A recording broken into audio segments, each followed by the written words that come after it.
नमस्कार दोस्तों, स्वागत है आप सभी का आपके अपने चैनल शॉर्ट एंड गुरुजी में। रामधारी गुप्ता जी खंड 1 की सीरीज को आगे बढ़ाते हुए आज हम पहुंच चुके हैं पार्ट 25 के ऊपर। की गति भी 100 शब्द प्रति मिनट की रहने वाली है। डिक्टेशन को आप लोग अच्छे से लिखिए और वीडियो को लाइक कर दीजिए और कमेंट करके जरूर बताइएगा कि आपका डिक्टेशन कैसा हुआ। डिक्टेशन स्टार्ट करते हैं 5 सेकंड के बाद। Ready, start. अब से पहले कुछ राज्यों में कृषि संबंधी आयकर लगाया गया था, परंतु उसके प्रशासन तथा वसूली आदि में इतनी कठिनाइयां आईं कि राज्य सरकारों को अपनी नीति बदलनी पड़ी।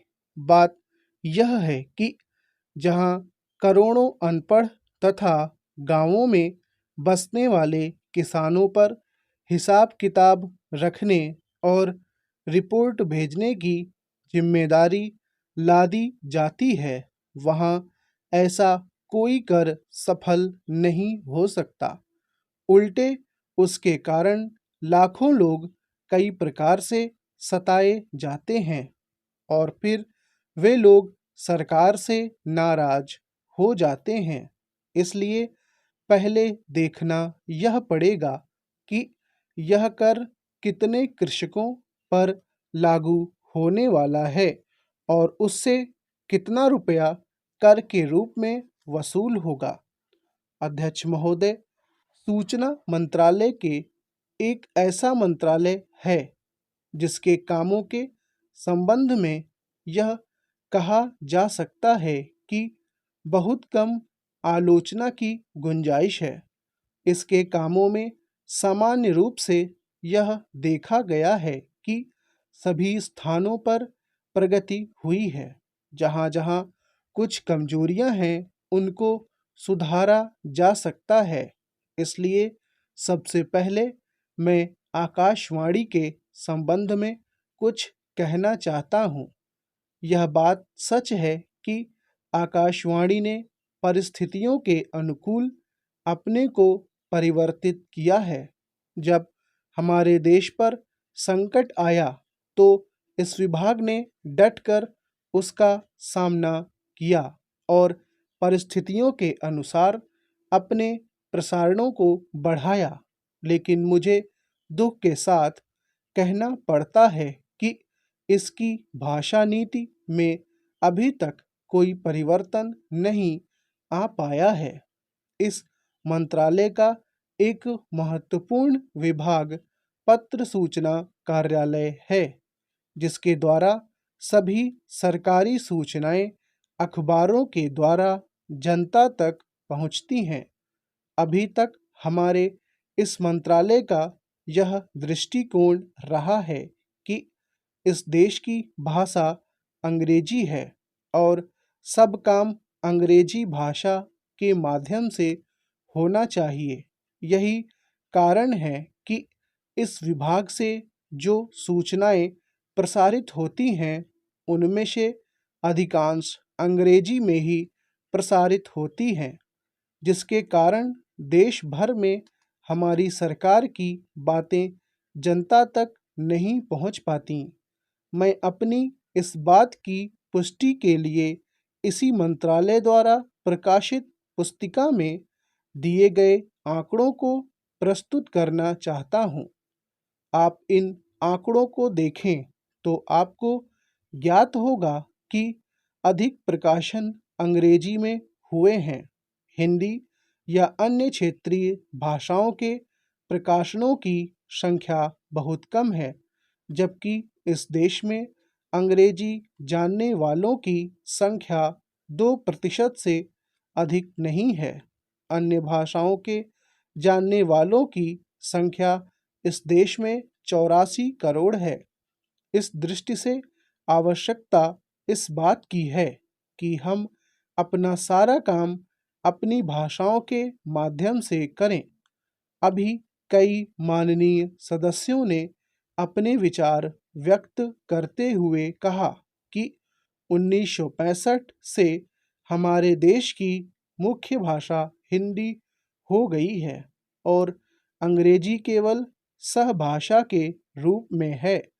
लेकिन फिर भी अधिकांश काम आज भी अंग्रेजी में ही होता है।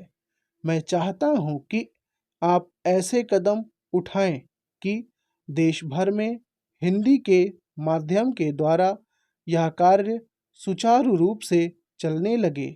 जो आंकड़े हमने दिए हैं उनमें बताया गया है कि पत्र सूचना कार्यालय के विभाग में अपर्याप्त कर्मचारी हैं। अध्यक्ष महोदय, मैं मंत्री महोदय को बतलाना चाहता हूँ कि कुछ वर्ष पूर्व इस विभाग में अपर्याप्त कर्मचारी थे।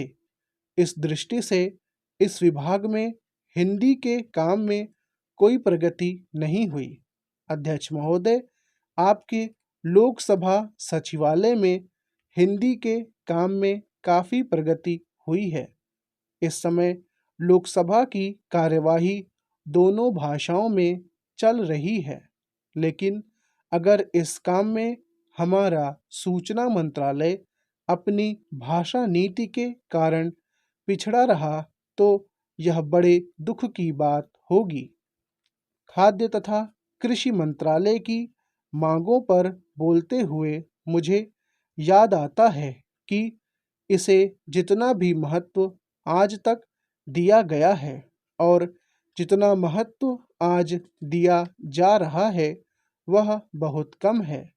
सभी अंतर्राष्ट्रीय व्यापार पर बोलते हुए व्यापार मंत्री ने बताया था कि निर्यात की आमदनी में कृषि का कितना महत्वपूर्ण योगदान रहा है।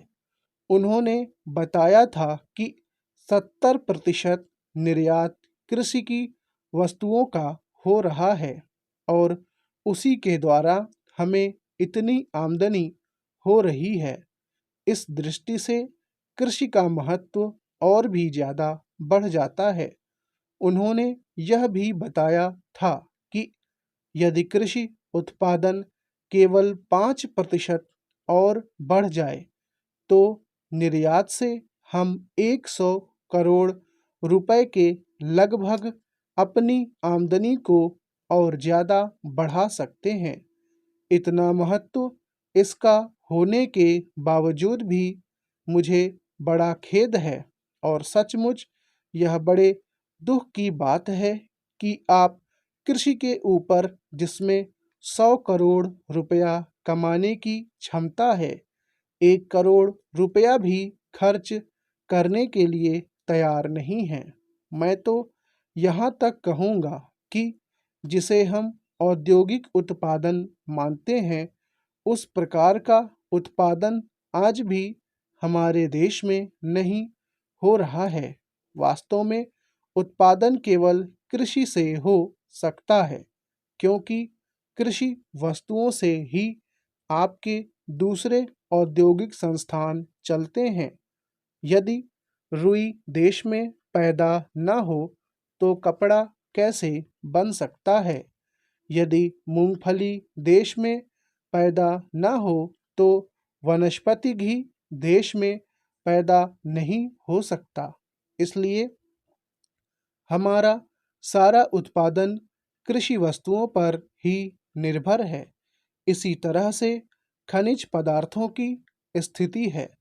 यदि खनिज पदार्थ निकालने पर ज़्यादा जोर दिया जाए तो उसमें न केवल उत्पादन बढ़ेगा, हमारे उद्योगों को काम मिलेगा, बल्कि विदेशी मुद्रा भी बहुत बड़ी मात्रा में कमाई जा सकती है। हमारे देश में हर प्रकार की वस्तुओं का बहुत बड़ा भंडार हमारी भूमि में उपलब्ध है। महोदय, आज हमारे तरीकों से और कार्य संचालन द्वारा परिवर्तन की दिशा में समाज के बढ़ने के उक्त क्रम पर संगठित रूप से प्रहार किए जा रहे हैं। कभी-कभी मुझे लगता है कि सही उद्देश्यों का भी इस्तेमाल गलत तरह से किया जाता है, जिससे बृहत्तर उद्देश्यों पर प्रहार किया जाए और इस पर आपको अपने विचार विमर्श के दौरान ध्यान देना चाहिए। काम की बेहतर व्यवस्था का बड़ा महत्व है। इसके लिए अधिक उपयुक्त वेतन आवश्यक होता है। साथ ही काम का स्थान, कमरे आदि भी साफ सुथरे होने चाहिए। लेकिन जो लोग साथ साथ काम करते हैं, श्रमिक प्रबंधक तथा किसी परियोजना में या कारखाने में काम करने वाले अन्य लोग, उनमें अच्छे संबंध होना आवश्यक है तथा यह शायद अन्य सभी बातों से ज़्यादा महत्वपूर्ण है। स्टॉप।